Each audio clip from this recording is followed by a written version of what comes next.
kita tuh nggak punya waktu dan sungguhan tuh kemudian kalau misalnya kita mau trading ini, jangan kata orang, kamu harus tahu sendiri. Pelaku keuangan juga kayak gitu, ngaku apanya gue nggak bisa, gue baru belajar, suhu ternyata. Terus sekolah formal buat apa, Mas? Pertanyaan yang menarik ya.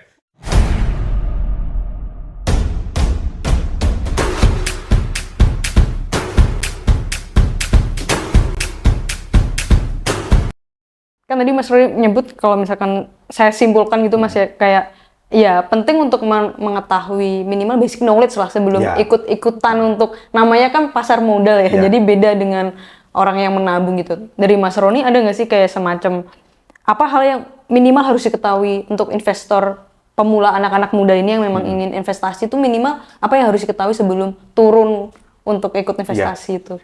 Tadi kita sudah ngomong tentang pasar modal ya. Selain pasar modal ada pasar uang, ada pasar berjangka atau komoditas ya.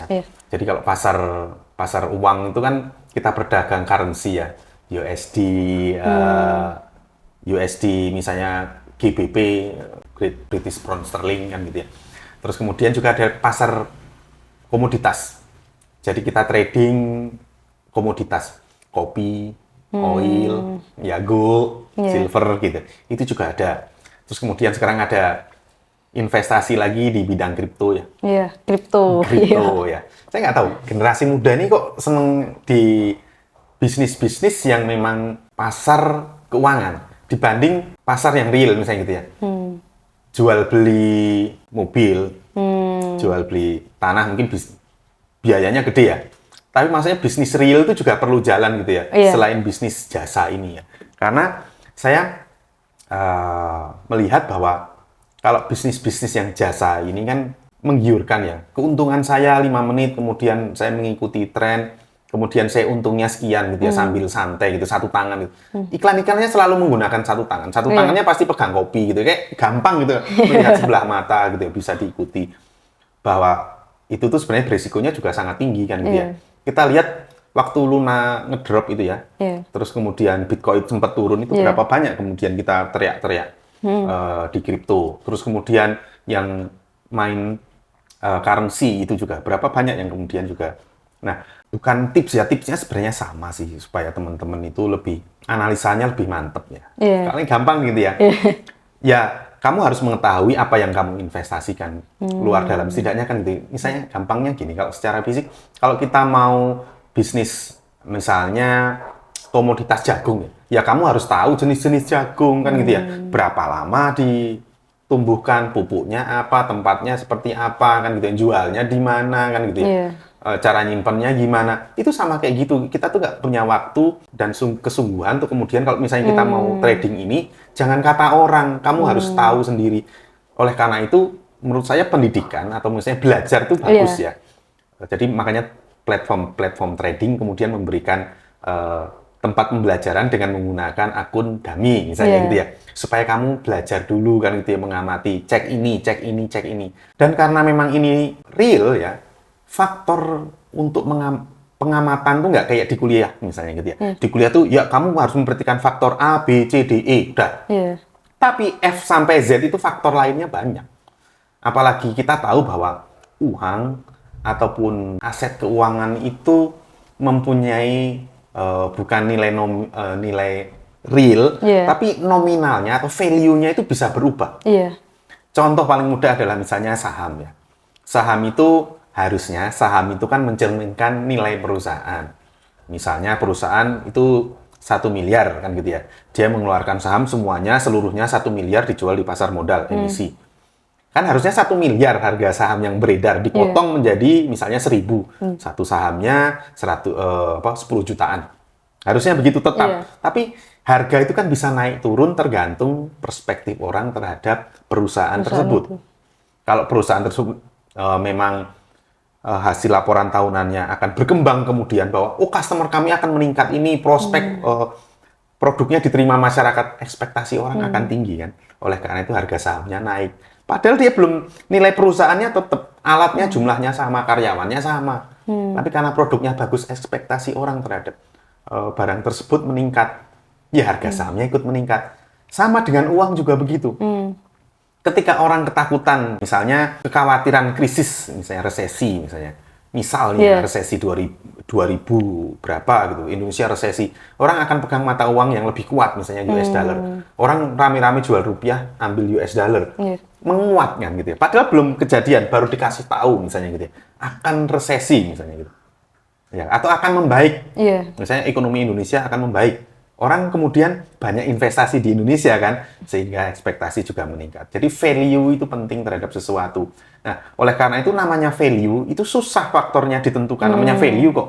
Kamu bisa melihat wanita itu cantik atau tidak, value-nya berapa, bagi setiap orang berbeda. Sangat subjektif. Angka 6 dan 9 itu kan bisa dilihat dari sana-sini kan beda-beda kan gitu ya. Itu yang repotnya. Kalau soal indikator bahwa kalau naik 2 kali nembus ini nanti akan naik pastinya. Itu kan secara teknikal begitu, tetapi value ini kan nggak bisa dilihat kayak gitu loh.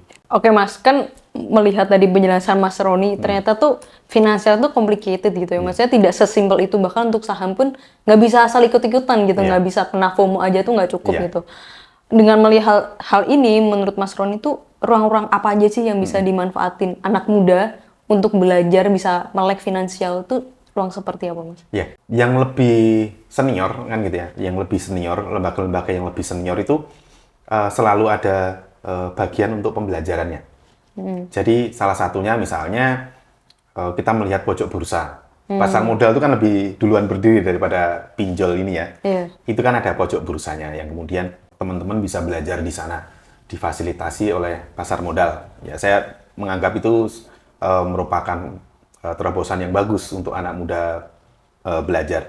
Hanya ini kan baru kampus saja, padahal yang melakukan investasi kan bukan hanya mahasiswa. Betul. Nah, diharapkan sih sebenarnya mahasiswa yang menyebarkan ini kemudian kepada masyarakat, mengajarinya kan gitu ya. Nggak mungkin semuanya dilakukan oleh dulu Bapepam atau sekarang OJK kan gitu ya. Jadi untuk mendewasakan lembaga-lembaga ini perlu adanya pendidikan yang baik kepada masyarakat, mengatakan yang sejujurnya, jangan hanya promosi. Memang pada awalnya perusahaan atau lembaga ini ketika menjual produknya, bagaimana cara membuat promosi yang menarik ya, menggunakan endorse, sehingga banyak investor, bahkan mungkin the truth-nya tertutupi karena memang mengutamakan estetika promosi tersebut ya. Orang langsung dengernya itu mungkin harus menghafal jingle, kalimat tagline-nya kan gitu, ingat angka berapa yang harus dikembalikan dan sebagainya kan gitu, kan lebih kepada itu ya, dibanding edukasi bahwa sebenarnya kamu tuh segini, ada nggak uang administrasinya. Orang nggak tahu bahwa kita minjem tuh sebenarnya kita mengembalikan bukan hanya cicilannya saja yang kita nggak tahu bunganya, tetapi juga ada uang administrasi atau biaya administrasi pinjaman tuh ada per bulannya. Tapi jadi, banyak yang nggak sadar itu fasilitas tentang hal untuk kemudian mendukung ekosistem digital sistemnya itu kan, itu kan juga perlu ada listrik, terus kemudian maintenance sistemnya kan di situ. Nah itu, jadi memperlihatkan yang sebenarnya. Industri ini kan perlu bertahan ya. Bayangkan, orang taunya, wah pinjol bermasalah, orang menyebutnya pinjol kan. Yang kena kan semua rame-rame. Ketika salah satu saja kemudian yang membuat masalah, misalnya untuk kasus pinjol ya. Oleh karena itu harus mengedukasi bersama-sama, memberikan edukasi kepada orang-orang bahwa ini cara kerjanya begini, termasuk juga prosentase bunganya. Kalau misalnya tidak bisa membayar bagaimana kasus, ya terus kemudian belajar juga dari kasus-kasus yang ada kan gitu ya. Itu yang menurut saya paling penting. Terus kemudian fasilitas dummy itu juga menarik. Itu kita bisa belajar mengenai cara kerja sistemnya, fiturnya kan gitu ya, dummy kan gitu ya. Kalau terjadi ini apa yang harus dilakukan dan sebagainya. Cara memilihnya paling gampang gini.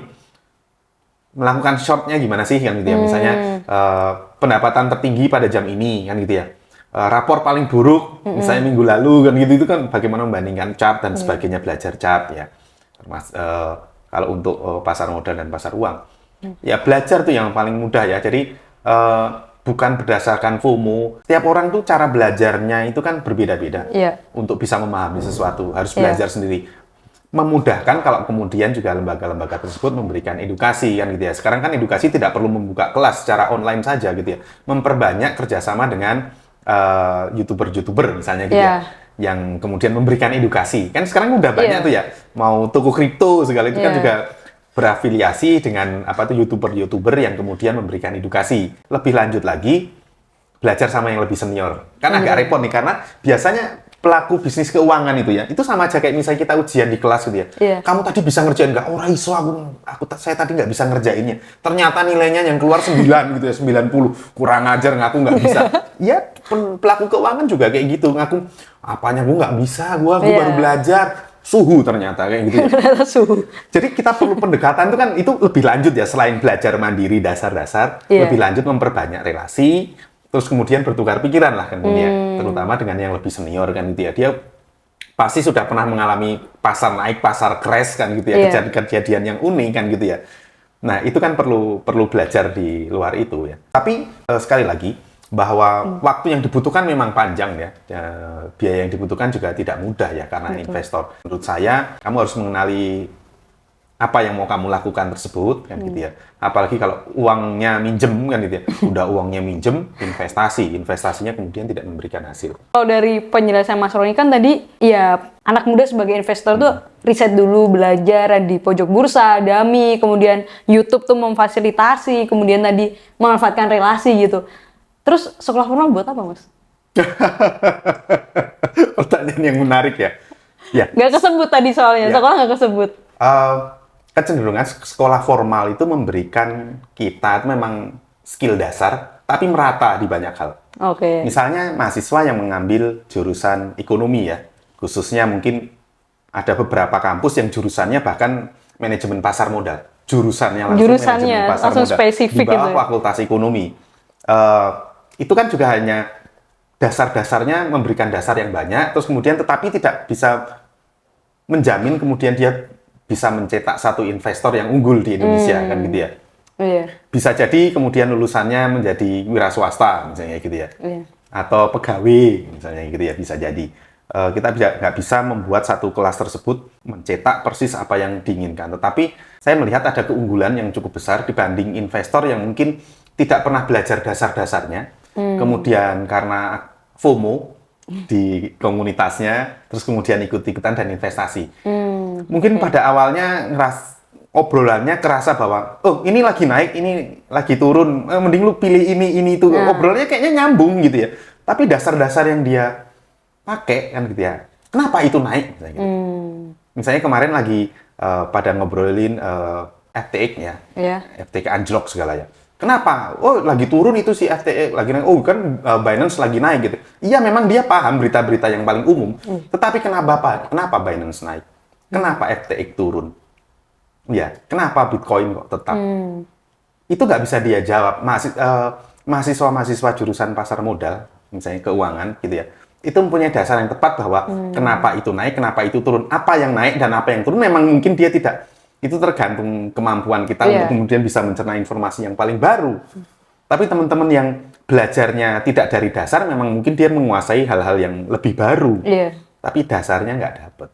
Misalnya bagaimana pemilihan antar investasi tersebut, terus kemudian investasi di komoditas, pasar modal, pasar uang, ya. Terus kemudian belum lagi reksadana, terus kemudian reksadana trends, terus kemudian securities yang berbasis KPR segala itu banyak ruangnya gitu loh. Sedangkan teman-teman yang baru belajar itu biasanya langsung